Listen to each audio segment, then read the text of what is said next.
नमस्कारम। आप देखना शुरू कर चुके हैं online classes for class 12 physics. आज से हम शुरू करते हैं chapter 4 moving charges and magnetism. तो अभी तक की हमारी इस यात्रा में हम मूविंग चार्जेस तक पहुंच चुके हैं। इससे पहले हमने चार्जेस इन रेस्ट की बात की थी, जो हम इलेक्ट्रोस्टैटिक्स बोलते हैं। उसके बेस पर हमारी जो भी फिजिक्स है वो चैप्टर 1 और चैप्टर 2 में हमने उसको डिस्कस किया। इसके बाद हम चार्जेस जब मूव करने लग जाते हैं तो वो थर्ड चैप्टर में हमने उसको थोड़ा सा वो डिस्कस किया था, मतलब इलेक्ट्रिक करंट के फॉर्म में। अभी मूविंग चार्जेस का एक और फॉर्म है कि मूविंग चार्जेस के थ्रू और क्या चीज़ें हो सकती हैं, वो नया फॉर्म है मैग्नेटिज्म। तो इस पर हम बात करेंगे। तो उसको समझने से पहले हम थोड़ा सा इंट्रोड्यूस कर लेते हैं मैग्नेटिक फील्ड को, कि मैग्नेटिक फील्ड क्या है। तो the space around a moving charge और मैग्नेट और current carrying conductor in which its magnetic effect can be experienced is called the magnetic field। तो ये लगभग वैसा ही है जैसा हम चार्ज के लिए पढ़ते थे, वो इलेक्ट्रिक फील्ड के लिए पढ़ते थे। इलेक्ट्रिक फील्ड में कहते थे कि हम कोई चार्ज है, उसके आसपास जो भी फील्ड है जहाँ पर वो कोई दूसरा चार्ज कुछ फोर्स को एक्सपीरियंस करेगा तो उसको हम क्या बोलेंगे, इलेक्ट्रिक फील्ड। तो वहाँ पर चार्ज की बात थी, तो चार्ज से रिलेटेड जो था वो इलेक्ट्रिक फील्ड था। तो ऐसी मैग्नेटिक फील्ड भी किससे रिलेटेड है? क्या मैग्नेटिक चार्ज टाइप की कोई चीज़ होती है? ऐसा नहीं है, बल्कि अगर वही चार्जेज अगर मूव करने लग जाएं तब क्या होगा, उससे करंट प्रोड्यूस होगी। वही करंट क्या होता है, मैग्नेटिक फील्ड प्रोड्यूस करता है। तो उसके आसपास का जो फील्ड होगा, जो स्पेस होगा, उस पर क्या होगा, कोई मैग्नेटिक फील्ड होगा। वो मूविंग चार्ज से हो सकता है या कोई मैग्नेटिक मटेरियल से हो सकता है, कि मैग्नेटिक मटेरियल के आसपास का जो फील्ड है, उसके आसपास का जो एरिया है उस या फील्ड है, उस पर क्या होगा, मैग्नेटिक फील्ड होगा। या करंट कैरिंग कंडक्टर है कोई, उसकी वजह से उसके आसपास का जो स्पेस है उसमें क्या होगा, मैग्नेटिक फील्ड होगा। तो अभी हम फिलहाल इसकी बात कर रहे हैं। और मैग्नेटिक फील्ड है तो इस मैग्नेटिक फील्ड का सिंबल जो है उसको हम नॉर्मली हम यहाँ पर दिखाएंगे बी से। तो अब इस चैप्टर से आगे जहाँ पर भी बी की बात करेंगे तो बी का मतलब मैग्नेटिक फील्ड से होगा, या मैग्नेटिक फील्ड इंडक्शन भी बोल सकते हैं इसको। और इसकी यूनिट जो होगी वो होगी टेस्ला, कैपिटल टी में लिख सकते हैं टेस्ला। और या इसको हम लिख सकते हैं, टेस्ला किस कहेगा इक्वल है, 1 टेस्ला इक्वल टू होता है 1 न्यूटन पर एम्पियर मीटर। इसी को हम क्या बोल सकते हैं, 1 टेस्ला। और टेस्ला की ही स्मॉलर यूनिट जो होगी, 1 टेस्ला इक्वल टू होता है 10⁻⁴ गॉस। तो ये इसकी यूनिट्स हैं। तो इसको और एक्सप्लेन करेंगे हम आगे कि ये कहाँ से आया है। इलेक्ट्रिक फील्ड का जो कंप्लीट एसोसिएशन था वो था किससे, चार्ज से। जैसे चार्ज की वजह से इलेक्ट्रिक फील्ड है, तो जब चार्ज होता था, चार्ज की वजह से क्या था, इलेक्ट्रिक फील्ड। तो यहाँ पर जो होगा, करंट एलिमेंट होता है एक। करंट एलिमेंट का मतलब किसी एक कंडक्टर है तो उसको बोलते हैं कंडक्टर एलिमेंट। उसी को एक पार्ट ले लेंगे तो उसमें अगर करंट फ्लो हो रही है तो इसका मतलब चार्ज मूव कर रहे हैं, तो उसको बोलेंगे करंट एलिमेंट। करंट एलिमेंट का मतलब a small part of A current carrying conductor is called the current element. तो उसको हम दिखाते हैं I/L से, या DL दिखा दिया, अगर स्मॉल डिस्टेंस है तो IDL। ये करंट एलिमेंट है। ये करंट एलिमेंट की वजह से ही क्या होगा, मैग्नेटिक फील्ड प्रोड्यूस होगा। तो इसका मतलब इनडायरेक्टली इसके अंदर चार्ज है। तो इम्पॉर्टेंट बात यह है कि ये जो था ये स्केलर था। इलेक्ट्रिक फील्ड का जो ओरिजिन है वो स्केलर है, मतलब चार्ज जो है स्केलर है। और यहाँ पर जो मैग्नेटिक फील्ड का जो ओरिजिन हो रहा है वो IDL की वजह से हो रहा है। इसका मतलब इसका नाम है करंट एलिमेंट की वजह से हो रहा है। करंट एलिमेंट हमेशा क्या होता है, वेक्टर क्वांटिटी है। एक तो ये बेसिक डिफरेंस है इसके ओरिजिन से रिलेटेड, कि मैग्नेटिक फील्ड का ओरिजिन जो है क्या है, वो किसी वेक्टर्स के थ्रू हो रहा है। और उसके बाद की कहानी सेम है, जैसे उसमें इलेक्ट्रिक फील्ड के केस में क्या होता था कि सुपरपोजिशन ऑफ वेक्टर्स की हेल्प से हम क्या करते थे, इलेक्ट्रिक फील्ड को हम ऐड कर सकते हैं।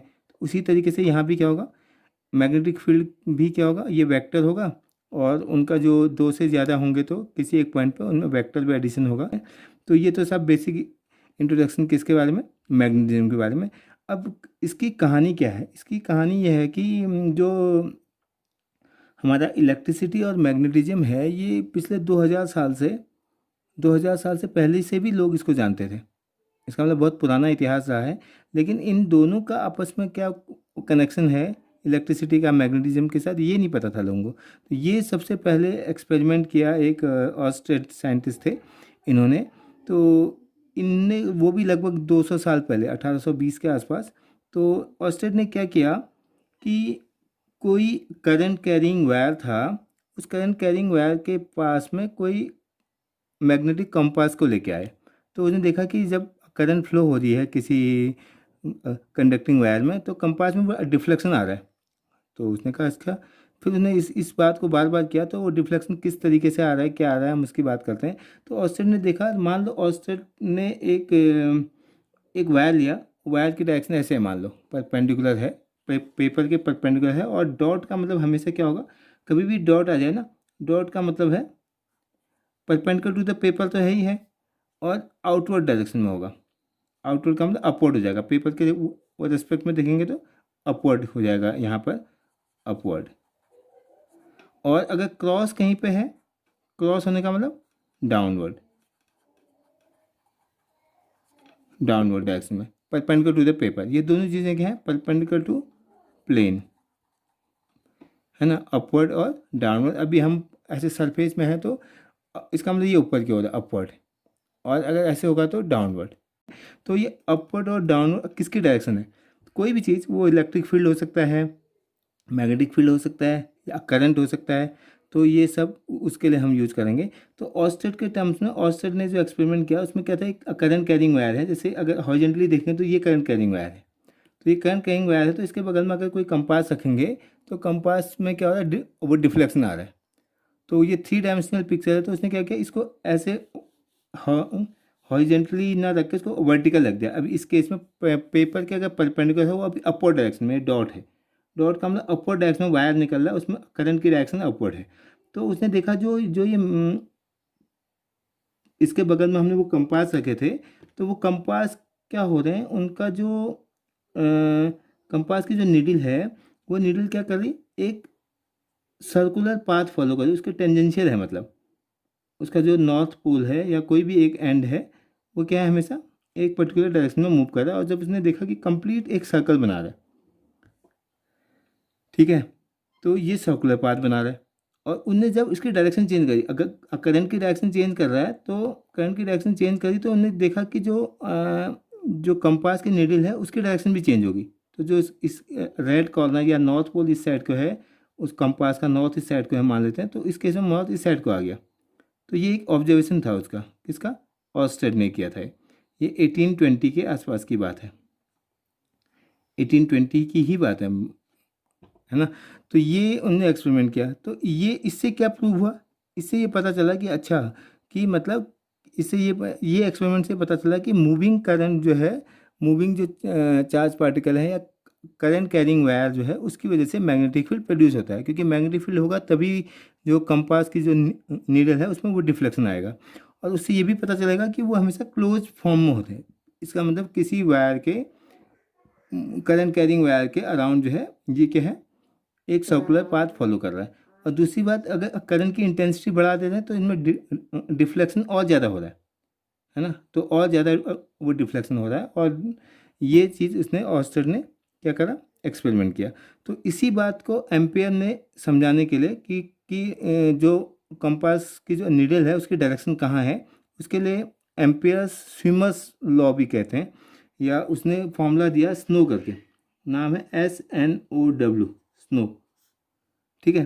तो अगर स्नो के टर्म्स में अगर समझें, तो ऑस्टेड के एक्सपेरिमेंट के बेस पे एम्पेयर ने कि मैग्नेटिक कंपास की जो डिफ्लेक्शन की डायरेक्शन है वो बताई। उसके लिए उन्होंने एक फॉर्मूला दिया स्नो करके, SNOW। स्नो का मतलब है when the current passes from south pole to north. अगर कोई कंपास है, कंपास के साउथ से नॉर्थ की करंट फ्लो हो रही है, जैसे बैटरी है, बैटरी की तो करंट फ्लो भी साउथ से नॉर्थ की हो जा रही, and the wire is above the compass needle, needle के ऊपर रखा है, नीडल नीचे है, उसके ऊपर ऐसे वायर रखा है, इसके वायर अगर अबव है, then the north pole of this compass will deflected toward the west. तो नॉर्थ इधर है, साउथ इधर है, ईस्ट यहाँ होगा, ऑब्वियसली वेस्ट यहाँ होगा, तो ऐसे तो कंपास नीडल जो है यहाँ को जाएगी, ये कहने का मतलब। तो नीडल में जो डिफ्लेक्शन आया कहाँ क्या आया, नॉर्थ साइड को डिफ्लेक्ट हुई। इसी तरीके से व्हेन द, इसको एक भी चीज़ वो उल्टी पे कर दोगे तो चेंज हो जाएगा। When it is from north to south and wire is above over the wire, the current is flowing from north to south pole, with respect to compass and the conducting wire is over the compass, then the deflection will be east, towards east. तो इसमें check कर सकते हैं, switch on करेंगे, current की direction यहाँ होगी north से साउथ की ओर, नॉर्थ से साउथ की ओर होगी तो क्या होगा इसका मतलब, अब जो ये नॉर्थ पोल जो होगा, नॉर्थ वाला जो उसका जो एंड है कंपास का, वो कहाँ की ओर आएगा, टुवर्ड्स द ईस्ट। ईस्ट कहाँ की ओर, नीचे की ओर, तो इसका डिफ्लेक्शन कहाँ की ओर जाएगा, नीचे की ओर। तो ये जो ओरिजिनली यहाँ को था वो कहाँ को आ जाएगा, यहाँ को। तो ऐसे होगा शिफ्ट, इसमें शिफ्ट क्या होगा, ऐसे होगा। तो ये क्या था, ऑस्टेड एक्सपेरिमेंट के बेस पे एम्पियर ने क्या बताया, एक डायरेक्शन निकालने के लिए कि कंपास की डायरेक्शन कहाँ को होगी। इसी को स्विमर्स लॉ भी बोलते हैं। स्विमर्स लॉ का हम अगर स्विमिंग कर रहा है कोई और करंट फ्लो हो रही है उसके टेल से लेके या उसके लेग से उसके हेड की ओर करंट फ्लो हो रही, तो जो डिफ्लेक्शन होगा वो कहाँ की ओर होगा, उसके लेफ्ट हैंड साइड की ओर होगा। ये लेफ्ट हैंड साइड की ओर, इस केस में क्या होगा, उसके राइट हैंड साइड की ओर। और इसी के फॉर्म में हम स्नो के को ही बेस पर लेते हुए SNB कर दूँ मैं, और W ना होके E हो जाएगा, below the wire when the current is flowing from south to north of the compass and the wire is below the compass needle, needle के नीचे अगर वायर है, then the deflection of north pole will be towards the east direction. इसी को हम ऐसे लिख सकते हैं, north south below west. Similarly when the current flows from north to south direction and the wire is below the compass needle, then the deflection of the north pole is towards the west direction। तो ये चार condition हम बना सकते हैं। तो इसके base पर हमें ये पता चला कि कोई जो मूविंग चार्जेज हैं या करंट कैरिंग जो वायर्स हैं उसकी वजह से क्या होगा, मैग्नेटिक फील्ड जनरेट होता है, और उसको एक्सपेरिमेंटली हम देख सकते हैं। ये बताया सबसे पहले किसने, ऑस्टेड ने, और इसी को डायरेक्शन के टर्म्स में बता दिया स्नो फॉर्मूले से, इसे हम इसको बता सकते हैं।